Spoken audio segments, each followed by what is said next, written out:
সন্ত্রাস চাঁদাবাজ মুক্ত ন্যায় বিচার ভিত্তিক বাংলাদেশ করতে চায় জাতীয় নাগরিক পার্টি এনসিপি, জানালেন দলের আহ্বায়ক নাহিদ ইসলাম। দুপুরে আটোয়ারীতে এনসিপির উপজেলা কার্যালয় উদ্বোধন করে তিনি কথা বলেন। নাহিদ ইসলাম বলেন, বাংলাদেশের গণঅভ্যুত্থানে যেসব তরুণরা নেতৃত্ব দিয়েছেন তাদের নেতৃত্বে নতুন দল এনসিপি গঠন করা হয়েছে, যারা জনগণের কথা বলবে, অন্যায় ও জুলুমের বিরুদ্ধে রাজনীতি করবে। এ সময় উপস্থিত ছিলেন জাতীয় নাগরিক পার্টির দক্ষিণাঞ্চলের মুখ্য সংগঠক হাসনাত আব্দুল্লাহ এবং উত্তরাঞ্চলের মুখ্য সংগঠক সার্জিস আলম ও অন্যান্য নেতাকর্মীরা।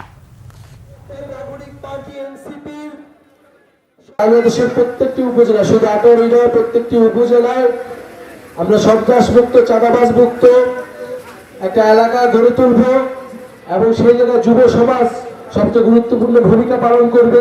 এই একটা মাত্র পরিবার, মুজিব পরিবার, এরাই সকল সম্পত্তি দেশের মালিকানা, দেশের জমিদারি নিয়ে নিছিল। ফলে আমাদের এই জমিদারি প্রথা ভাঙছি আমরা গণঅভ্যুত্থানে।